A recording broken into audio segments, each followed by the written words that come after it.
Hi, welcome to the Calculus 1 lecture series. And in this video, we're going to start a new unit.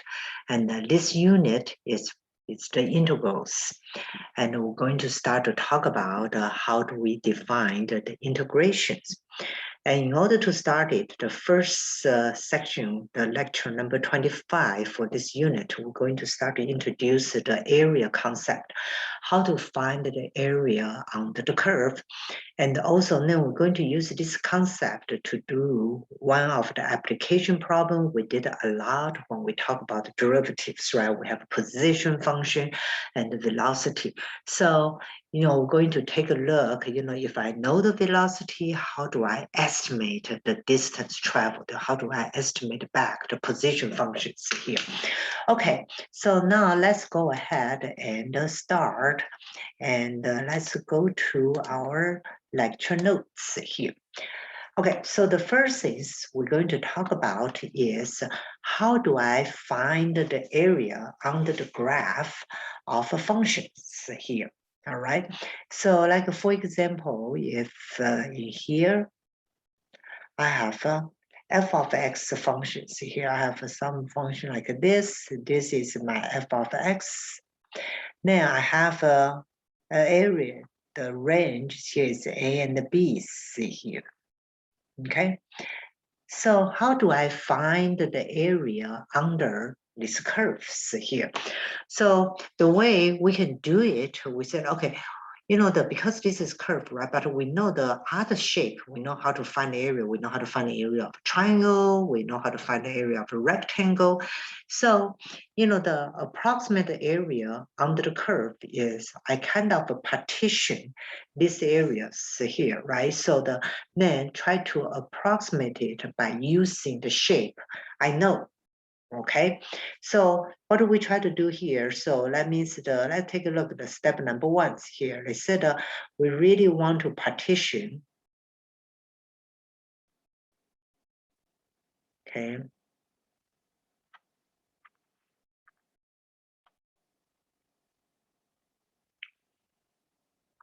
Okay, so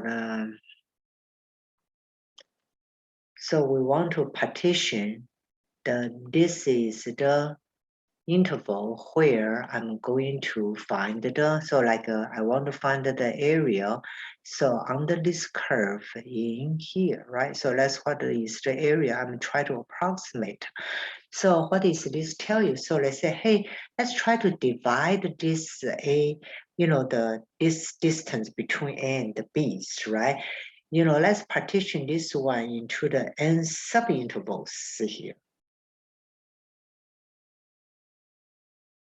Okay, and then each with widths here. So we call this delta x is equal to b minus a and divided by n here. So basically what that means in here from A to B here, right? So basically this is what we say, this is A, this is B. Then you can decide how many parts you want to divide, right? So I can say x1, x2, x3, da, da, da, da, da. And here, this is xn minus 1, right? So this is x0, this is x1, x2, x3, then da, da, da. So I can divide it into n subintervals. Then I know each one in here, right? So the distance of each one, this is what I call the delta x. This is delta x here, right? So this is delta x. Okay, and then so just like let's try to see here. That means in here, for example, I divide. Let's try to exaggerate. I'm only divide this one into like 4 subintervals here. All right, so let's try to see. I just try to divide it as 4 subintervals here. All right, then the next ones here, they say, so select the sample point.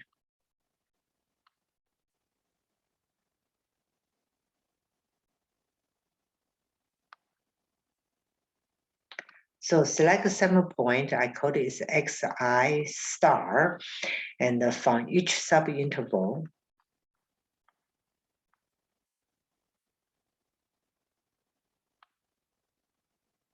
okay, so this subinterval is xi minus 1 and xi, all right?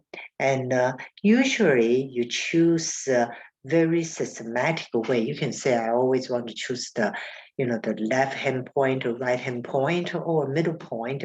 And of course you can randomly pick, and because later the limit will be the same here, right?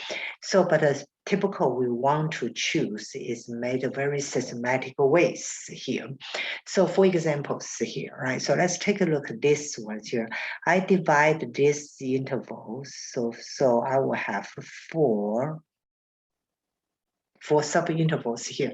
So what is xi mean? That means, let's say this one is the first subinterval, second subinterval, third, and fourth. I say I'm going to choose a sample point. So in here I say, okay, let me choose the left-hand side point. That means this is the point. I'm choosing the left-hand side point here. Okay, so this is another left-hand side point. Then I find the the rectangle here. So this is another left-hand side point is here, right? I find the rectangle, then this is another left-hand side point. Okay, so then in here we say, okay, now let's calculate the sum.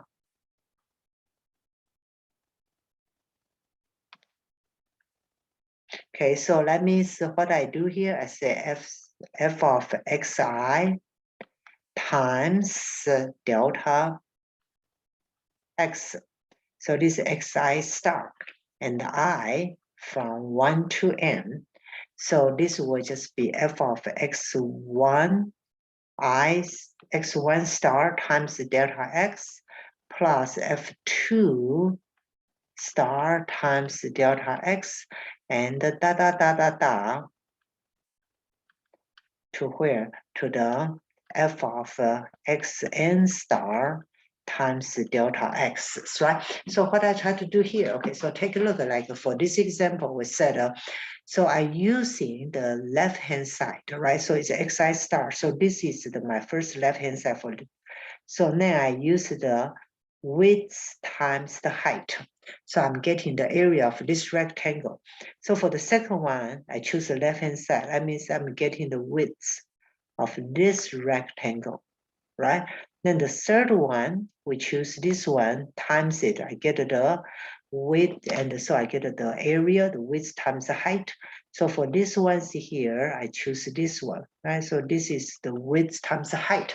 So I will get 4 those green rectangle areas. So I add them up. So this is what I kind of approximate the numbers here, right? So the typical, we use the symbol. Okay, so typical, we use the symbol, we say the, we said Rn, Ln, or Mns, okay? So this is the one we say those are the sum, right? And using the R, that means the right endpoint, right? So this is the right endpoint and the left endpoint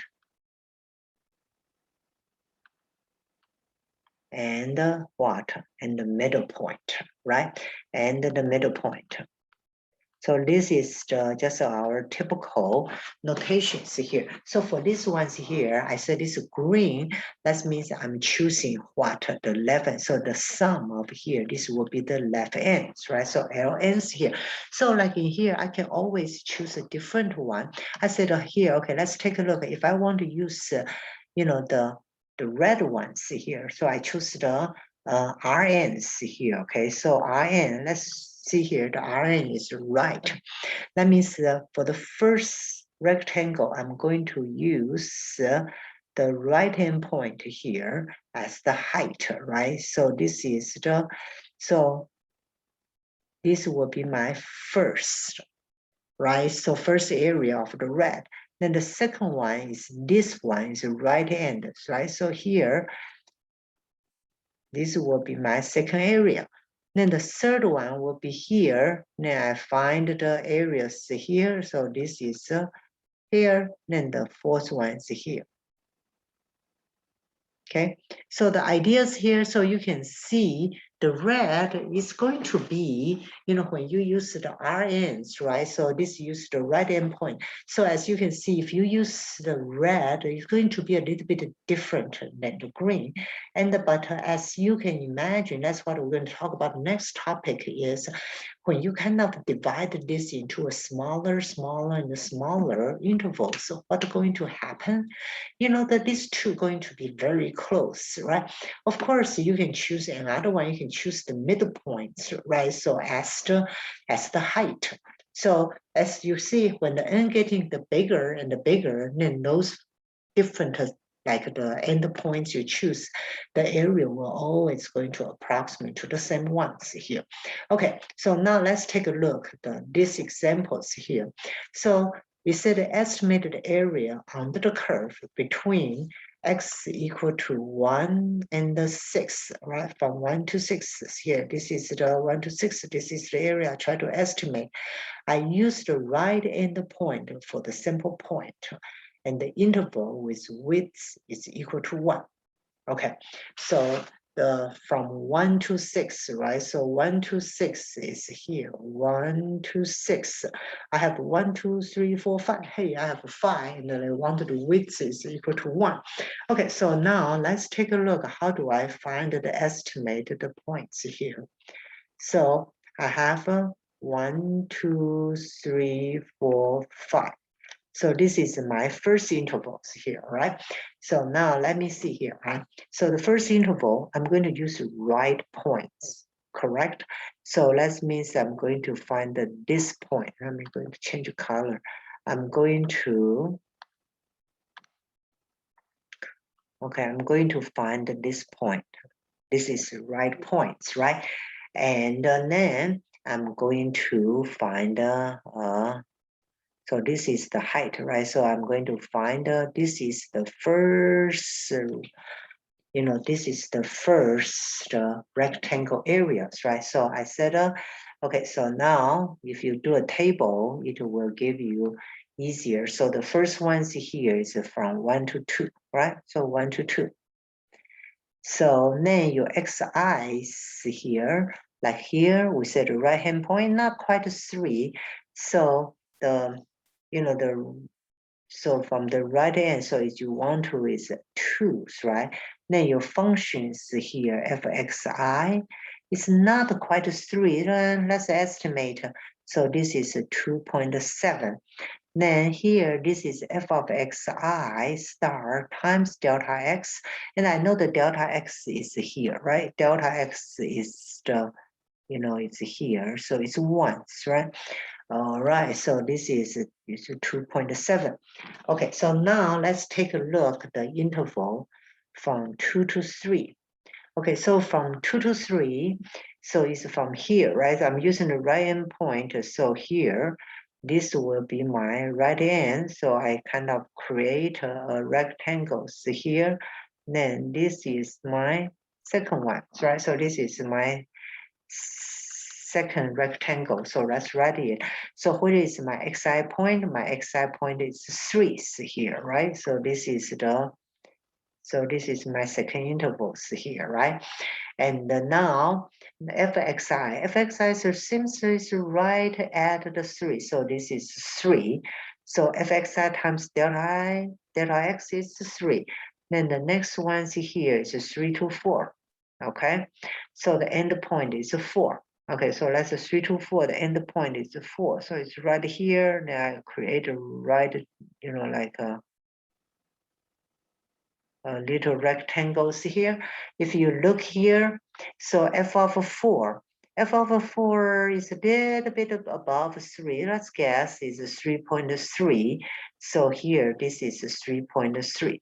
So the same way, let's do the 4, 5. All right, so then my right end point is 5, 4 and 5. So this is my right end point. So here, this will be my other rectangle. So if you take a look, it seems like f of phi is right at the fourth, right? So f of phi, so the function value is right at the 4. So this is a 4. So the 4 times 1 is 4. Then the last interval is 5 to 6. Right, so it's here 5 to 6. So the 6 is my right endpoint. So this will be my last interval here. So this will be the other rectangle. Okay, so now let's take a look here. So my endpoint is 6. If you take a look at the 6, hit right at the 5. All right, so that's good. So this is 5 times 1. So it's 5. And then you add all these terms together. So this is 18, right? So for this ones here, I know I'm using the right-hand side. So what is my final answer? So 18 is right 5. See here. That means I use the right-hand point, I divide by 5 intervals. So my area I estimate is equal to 18. Okay, so now let's say that, hey, do the same point for the left end point, all right? So left end, okay, let's try to do the left end here. Let's do a same tables, right? Okay, so let's do a same tables here. So here, this is the, oops, don't want to use this color. So let's take a look. This is the same tables, right? So this is I. Is 1, 2, 3, 4, 5. Okay, so this is the subinterval, just like we talked about. This is xi. So the first interval is 1, 2, right? So what is my xi? I'm going to use different colors here. And so here, let's see here. So because the left end point, so what is the first cover here is here, right? So it's a left end point, it's here, so it's green. So I create a rectangle. So this is my green one, see here, right? So what is my xi here? Xi is 1. And so what is my fxi star here? Right, so the fxi star is hit right at 2, right? So that's good. So this is fxi star times delta x, so it's 2. All right, so now I'm going to the next interval, 2 to 3. So still 2 to 3, I'm still using the left end point, so it's here, right? So here, now I'm going to create my second rectangle is here, right? So now in here, what is your left end point is 2. So seems like this one hit very close to 3, not quite 3. Your estimate is about 2.7. So this is a 2.7. Okay, so now the next intervals here is 3 to 4. Okay, so 3 to 4, so you still use left end point. So it's what is you 3, then you here, you create your next rectangle, the green ones, right? Okay, so I know my left end point is 3. 3 is really touch the 3, right? So it's 3, so this times the x delta x is 1, so this is 3. Then here is 4 and 5. And the 4 and 5, 4 and 5, so my left hand point is here.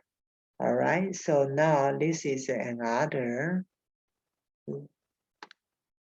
rectangle. So this is 4. All right, 4, you touch what? You touch 3, right? So here's this. So when you touch this, 4 is here. It's a little bit above 3. Let's say the 3.3. Okay, so this is 3.3. And 5 or 6, this is 5, 6. So your left hand point is here, right?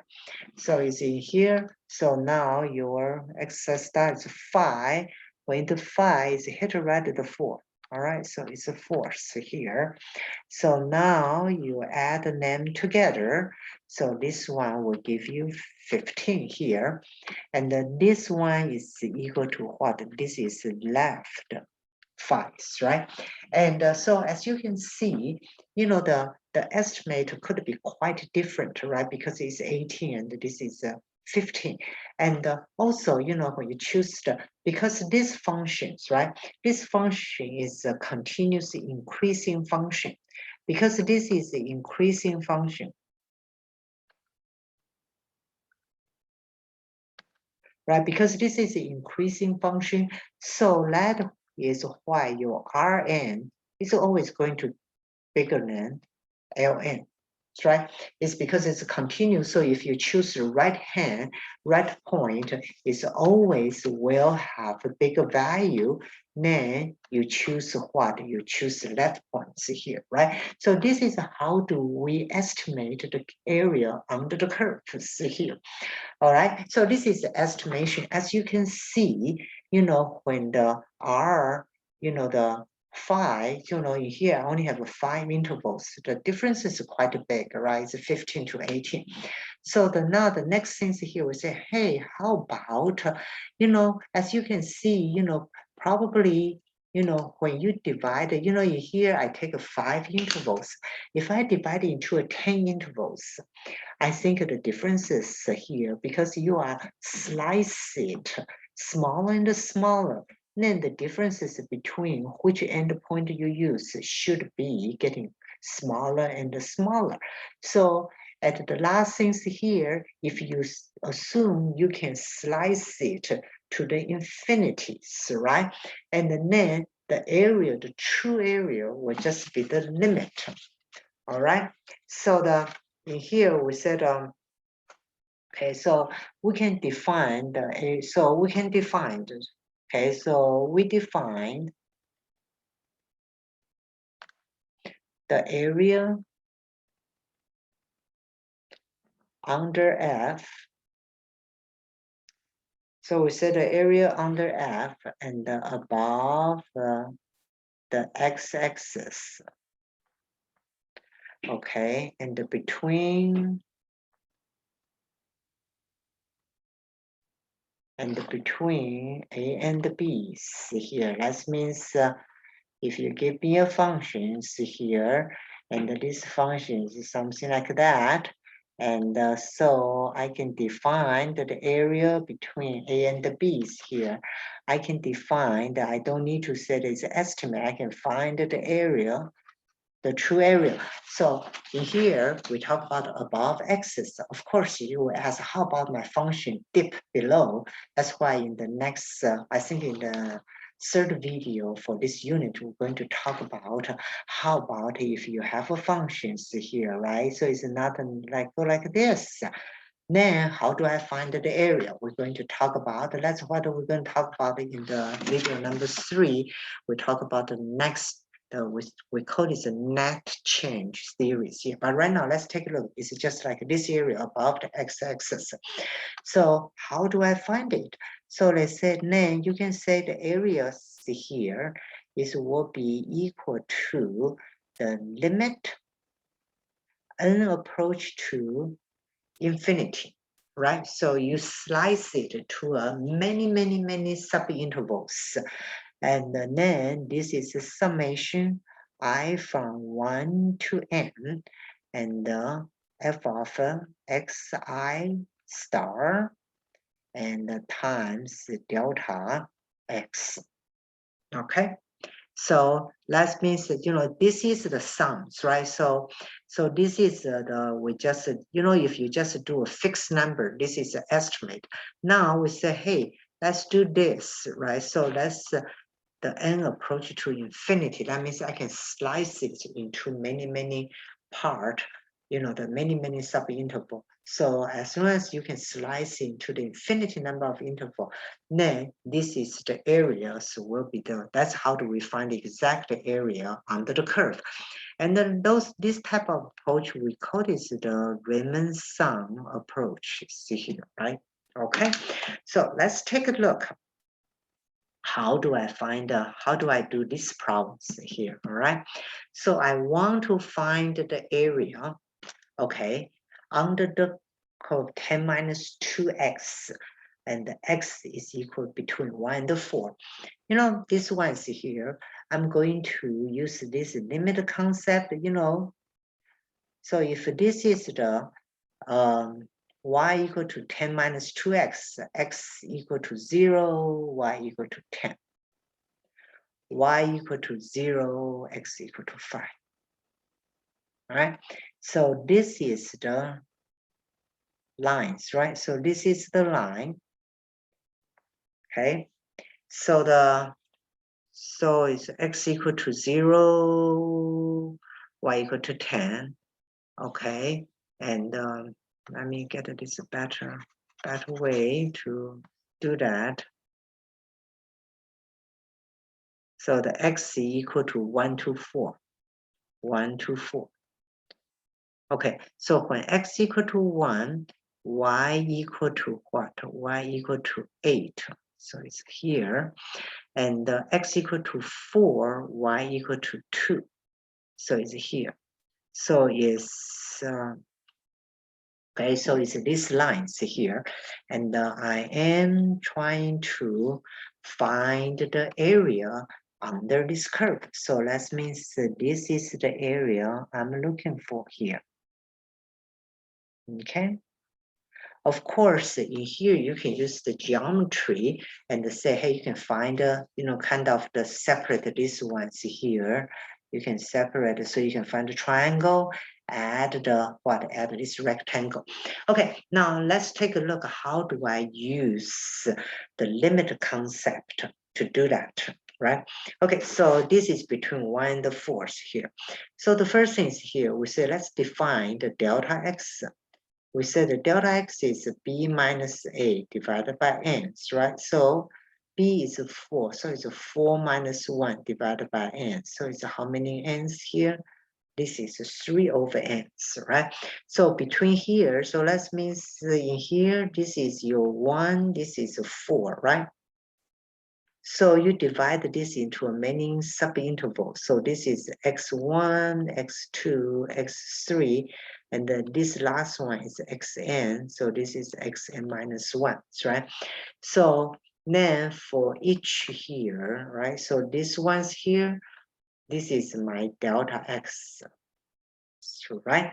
Okay, so I know it's here, right? So let's try to write here. So be careful. All right, so I know that x1's here is equal to what? x1 is 1 plus delta x, right? Then x2 from here to here is equal to what? 1 plus 2 delta x, correct? So I can write into a general term. I can say xi is equal to 1 plus 2. You have I interval times delta x here. Okay, all right. So now let's select the x to be the right-hand point, okay? So now I can know the xi, so let's choose the right-hand point to do this. You can choose the left-hand point, they will give you the same answer. Okay, because you choose the, the right end point, right? So this is divided into the many intervals. So you always choose this is your right end point, right? This is right end, this is right end. So your right end is xi star is equal to 1 plus I delta x here, right? So what is the delta x? So this is I delta x, we just calculated it's 3 over n's here. Okay, so now let's plug into my function. My function f of x equal to 10 minus 2x. So the f of xi star will be equal to 10 minus 2, 1 plus I, 3n, correct? Then in here, you do the distributive property, I will get 8. So this is a minus 6i to the n. All right.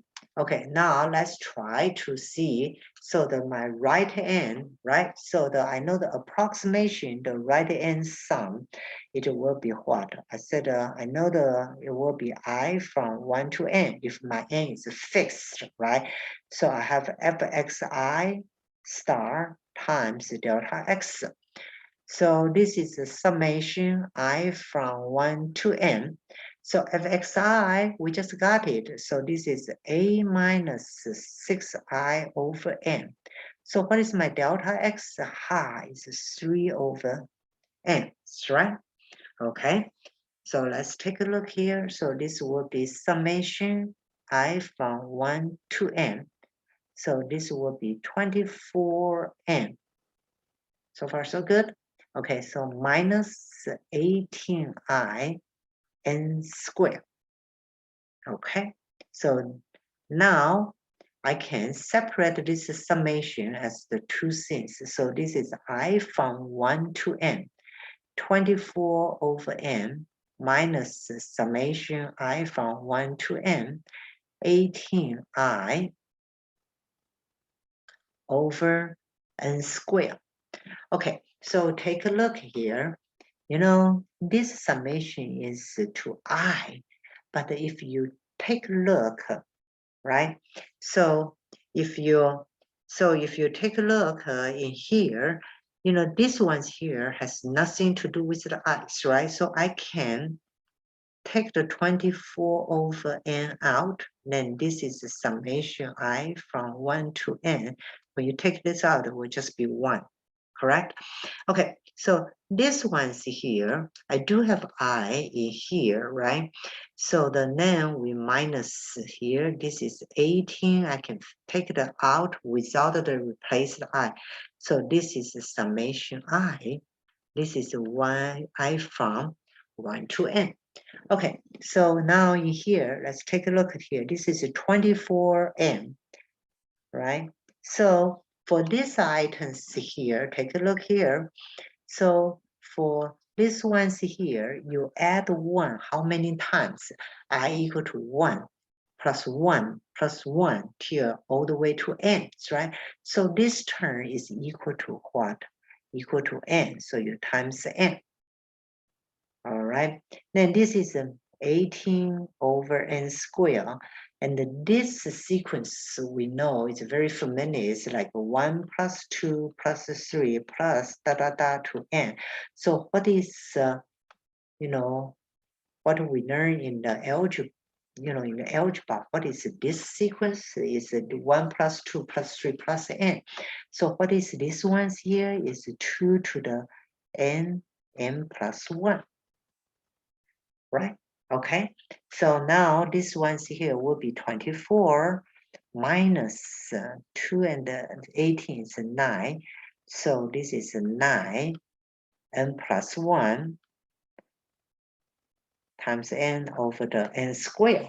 Okay, so now this is approximate. So we say the true area. So will be the limit n approach to infinity. Right now you do the right end. So let's will be the limit n approach to infinity.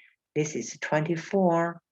So here this is n plus 1 to the n squared. Okay, so this is 24, right? Okay, so now for this one's here, this is n squared. And the highest power on the denominator is also n squared. So we know because both of them is n squared, so they're running at the same speed. So when n approach to infinity, so what is this term going to approach to? It's going to approach to 1, right? So this is will be 24 minus 9 is equal to what? Is equal to 15 here. So we know the area, you know, the under here will be 15. So now let's take a look by using the what we learned, you know, from the geometry. So metro now. So this, you know, like in here. So if we do, so this little rectangle is what? 3 times, so it's a 6, right? Okay, so because here's a 3, and this is, okay, so this is a 6. Now for this area, this triangle is base times the height. So base is 3, the height is 6, and 1/2. So what is here is 9. Right, so this is the triangle is 9. So when you add them together, 9 plus 6, so what? It's a 15, right? It's amazing. It's match what we did here. Okay, that's pretty cool. Okay, all right. So the last things we want to do in this one here is that we want to find the determinant, the distance from the velocities. So remember, right? So when we did the the derivative, we have a position functions, and we have velocity functions, we have acceleration functions. So we know this is a derivative of st, this is a vt derivatives, right? So now we said, hey, right now if I have the velocity function, so how do I decide the distance? How can I use the velocity to estimate the distance we travel, right? All right. So now that will be the okay. So this is kind of like go backward. You find it. You have the derivative, and then you want to estimate your position and the from the certain point, and so what is the total distance? All right. So in here, let's give a very specific restrictions here. So we say if an object is moving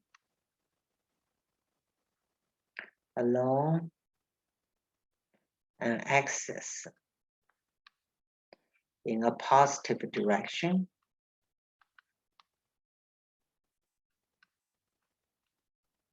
and have a velocity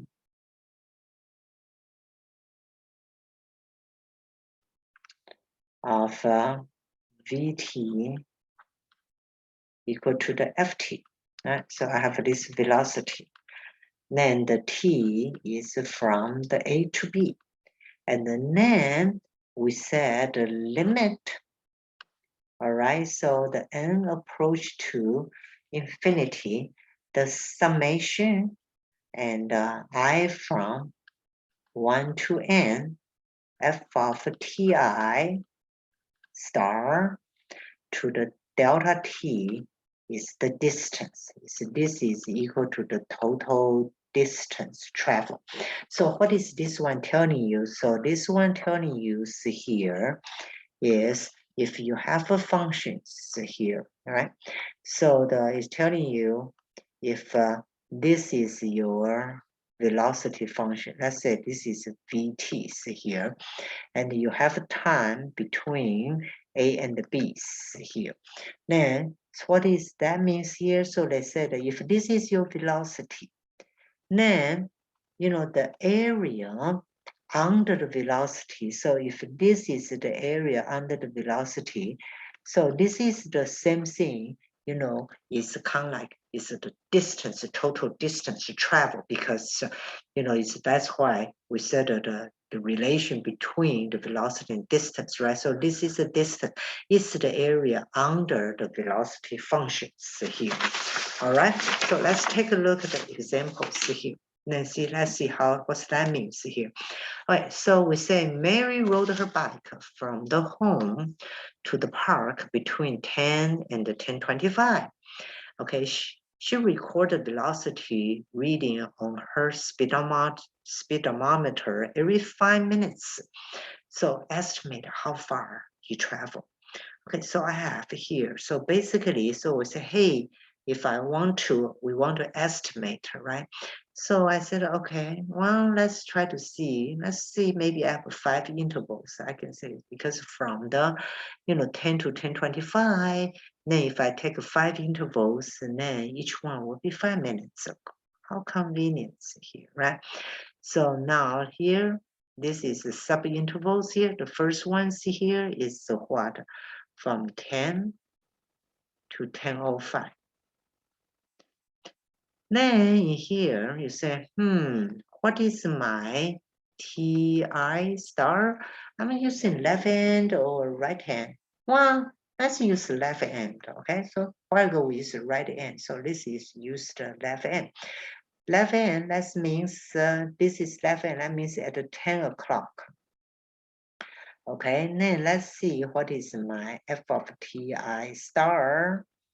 And at 10 o'clock, I have no this, velocity yet, it's 0. Then here, this is f of TI star times delta t. Delta t is 5 minutes. Okay, so my next interval is 10:05 to 10:10. Okay, so 10:05 to 10:10, I'm looking for the left end point. That means I'm looking at the 10:05, right? So at the 10:05, remember f is a velocity function, right? So this is a velocity function, so vt's, right? So at 10:05, how fast I'm kilometer per hour is 12, right? So it's 12. Then the f of t times delta t. Delta t is 5 minutes. So this is 12 per hour, right? So the 5 minutes here, let's be very careful, right? Because delta t here, right? This one here is 5 minutes. But here we are looking for the hour. So what is 5 minutes? Is 1 over what? 1 over 12. Okay, be very careful, right? So here this is 0. So this is what? 12 times 1 over 12 is 1. Okay, be very careful. Then the next ones here, we have a 10 to 10:15. I'm using the left hand, so it's a 10:10. 10:10 is how many? 13, right? So what is this ones here? It will be 13 over 12. Now here, this is 10:15 to 10:20. I'm using the left hand point. So what is the left hand? Is 10:15. 10:15 is 16. So what here is 16 over 12. Okay, the last interval is 10:20 to 10:25. I'm using the left hand side, so it's 10:20. So 10:20 is what? Is 8, right? So 8 is A over 12 here. Okay, so for here, this one's here, right? So what is the T here? So be careful, T, this is, we use the left hand point. Right? Okay, so now you add all this together. So if you add this, I got a 4.083 here. Okay, so we said the distance traveled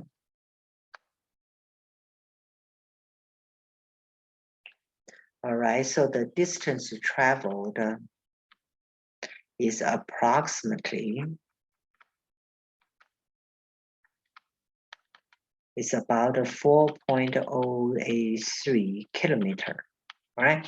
So be careful here, what do we say? This is approximately, right? So because we only divided into a 5 subinterval, we did not do a general case when n approach to infinity. So but in here we say the distance, the relation between the distance and the velocities here is, if you give me the velocity functions, right? So be careful here, right? So if you give you the velocity function, right? So this is a velocity function. So the area under the velocity function is the total distance we travel here. It's kind of like the backward, right? So that you find the position functions here. All right, that's it. That is for the section 5.1. We started the idea about the Riemann sum, how to find the area on the curve, how to approximate that. You can have a right end point, left end point, or middle point, or you can have a random point as well. As long as when the n approach to infinity, you will get the exact the areas here. All right.